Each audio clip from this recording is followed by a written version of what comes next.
से आ रहा था तो मेरे आगे 10 किलोमीटर एक इक्को थी जिसमें काफ़ी सवारियाँ थी और सारे मजदूर थे बेचारे गोहाना से।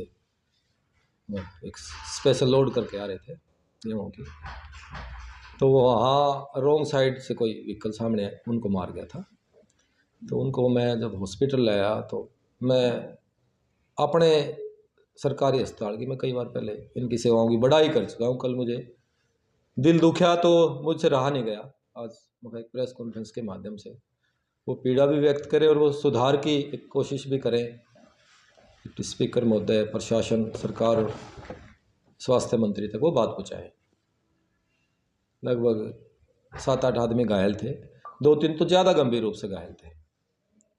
अस्पताल में घुसते ही जो डॉक्टर 1 मिनट पहले स्टाफ के साथ बड़ा हंस बोल कर बात कर रहा था, उनका एटीट्यूड देखने लायक था।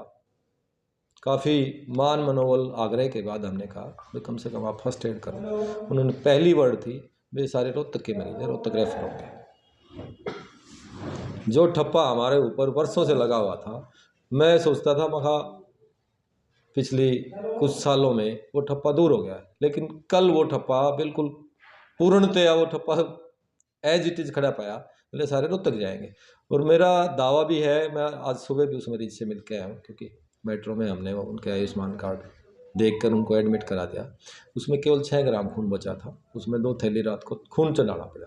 और मैं दावे के साथ कहता हूँ कि वो यदि रोहतक लेके जाते तो रास्ते में दम तोड़ता। वहाँ उसको आधा घंटे की मशक्क़त के बाद रुम्बे और वो एक गाड़ी वाले कोई वहाँ से जा रहे थे तो उन लोगों ने मदद करी। 4 लोग थे वो यहाँ से, वो अपनी साइड थे, तो वो उतर के वहाँ उन्होंने उसको गाड़ी से निकाला। मैं उनके साथ था। तेज़ आ रही क्योंकि धुंध में दिख नहीं रही थी, स्पीड इस रोड पे ज़्यादा है, तेज़ वहाँ गाड़ियों को भी रोका, स्पीड कंट्रोल की। तो वहाँ एक एक करके सबको निकाला। इन 2 सवारियों को निकालने में आध घंटा मशक्क़त करनी पड़ी। दोनों की टांगें टूटी हुई हैं, एक की तो टांग लगभग आज सुबह मैंने डॉक्टरों का फीडबैक लिया कि वो शायद काटने ना पड़े, तो भगवान उसकी रक्षा करे। लेकिन इतने हाई सैलराइड लोग, मैं एक बात और कहना चाहता हूँ आपको, मेरा बाज़ार में लगभग 10 से 30 हज़ार कर्मचारी हैं। आपको कोई कर्मचारी किसी दुकान पे जाके आपको गलत बोलता नज़र नहीं आएगा। उनकी सैलरी 7,000 से लेकर 15 से 20,000 सैलरी है। एटीट्यूड नहीं किसी में मिलेगा दुकानदार में। सरकारी सेवा में आती पता नहीं क्या हो जाता है यार, जबकि यहाँ कोई डॉक्टर ना तो कोई केरला का ना कोई बंगाल का डॉक्टर, हमारे अपने ही बच्चे हैं, हमारे अपने ही भाई हैं, आसपास के हमारे ज़िलों से ही डॉक्टर हैं, हरियाणा के डॉक्टर हैं। मैं उनसे आग्रह भी करना चाहूँगा भाई आप कम से कम एक मरीज़ जो आते हैं और एक्सीडेंट के मरीज़ तो कम से कम तत्काल उनको इलाज की आप उस समय तो कम से कम अपने एटीट्यूड ठीक रख के जाते ही उनको कम से कम अटेंड कर लिया करें। इतने में ही उनका काम है। फर्स्ट एड करके आप उनको बेशक प्यार से कह दें अगर भाई रोहतक ले जाना पड़े। एक्सरे मशीन, बोले हमारी एक्सरे मशीन ख़राब है, हम इसका ऑपरेशन नहीं कर सकते। जब हमने वहाँ माहौल देखा, फिर हमने सेकंड विकल्प पे काम किया, भाई इनके आयुष्मान कार्ड चेक करो।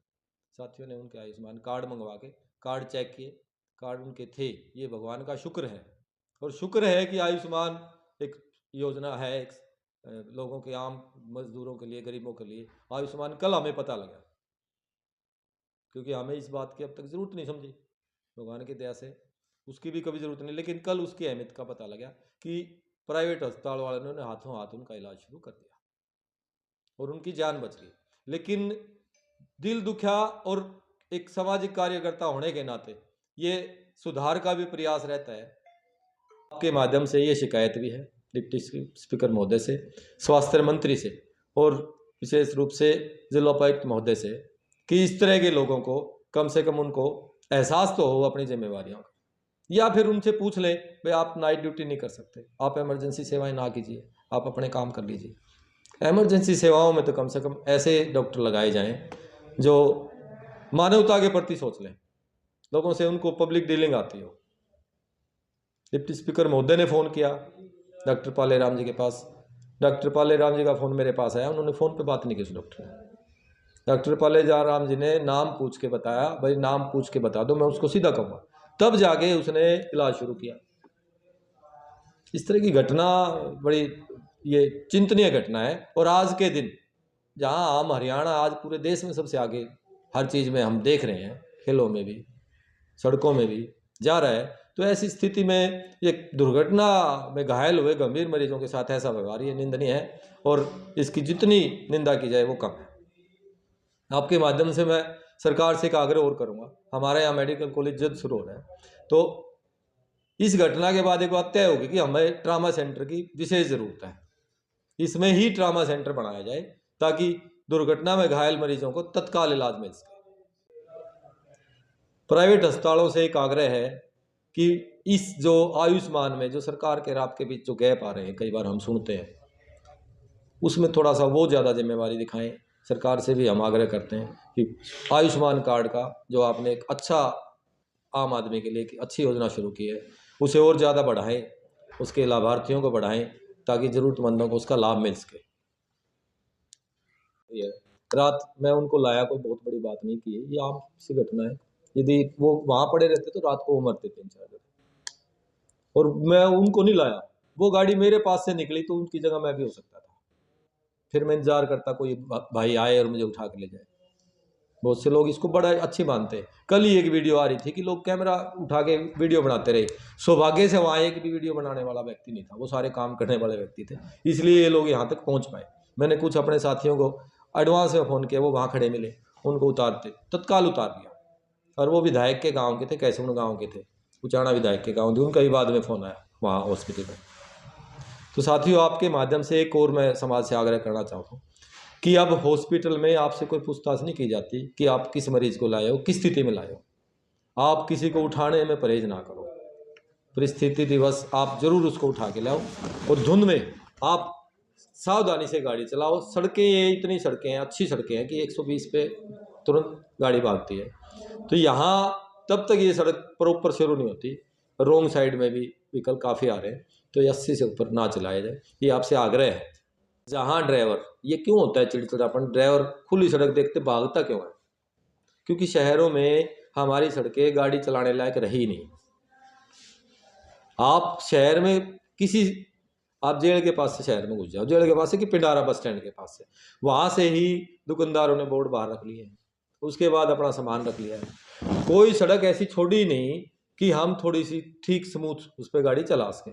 वो ड्राइवर इतना इरिटेट हो जाता है कि उसको थोड़ा सा खुला दिखते हुए फिर भागने की करता है। नगर परिषद से ही मेरा आग्रह है, एक ऐसा अभियान जिनमें 2015-16 में जब विनय सिंह जी डीसी थे तो पूरे शहर में चला था कि सारी सड़कें खुली हो गई थी। अब बोर्ड भी आपने रख लिए हैं, गाड़ी भी आपकी खड़ी है, व्हीकल भी आपका, ग्राहक के लिए कहाँ है? ये शहर ना तो चंद दुकानदारों का, ना चंद रेहड़ी वालों का, ना चंद किसी भी वर्ग का नहीं है शहर। ये शहर हम 1.5-2 लाख सभी का है। सबसे ये आग्रह करते हैं कि अपना अपना सामान अंदर रख लें, एक पीली पट्टी लगवा लें। ये परिषद से भी इसमें आग्रह करूंगा कि इस विषय में गंभीरता से काम करें ताकि लोग इरिटेट ना हो। एक अच्छी सी पार्किंग भी बनवा दें ताकि पार्किंग सेंस भी आए। और कई जगह से, जैसे जींद में ही कैथल रोड से जब सेक्टरों में लोग आते हैं, काफ़ी रॉन्ग साइड चलना पड़ता है। पुलिस प्रशासन से भी आग्रह है कि वहाँ सख्ती से चालान की जाए, और वहाँ NHAI से भी आग्रह है कि कैथल रोड पे एक बोर्ड लगवाया जाए कि 1 किलोमीटर के बाद कट है, सेक्टर का रास्ता वहाँ से है। मैं रोड सेफ्टी में भी कई बार ये उठा चुके, लेकिन कल रात लोगों ने सुझाव दिया कि उस कट के बोर्ड लगवा दो आप पहले, भाई नज़दीक है कट, लोग रॉन्ग साइड नहीं आएंगे। इस तरह और भी जो रॉन्ग साइड आते हैं, धुंध में कम से कम ख्याल रखें। और दोबारा मेरा डिप्टी स्पीकर महोदय, जिला उपायुक्त महोदय से आग्रह है, कल रात की जो घटना है इसकी बेशक आप एक बार जांच करवाएं।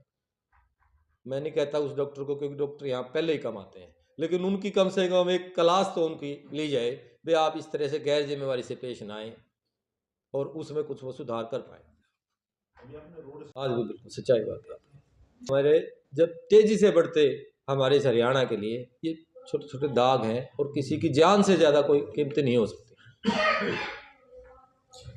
गदर मीडिया तो आप देखें और उसमें अच्छी नई ताज़ा खबरें सुनने को मिलेगी, देखने को मिलेगी, और हरियाणा में क्या चल रहा है क्या नहीं चल रहा है ये भी आपको पता चलेगा।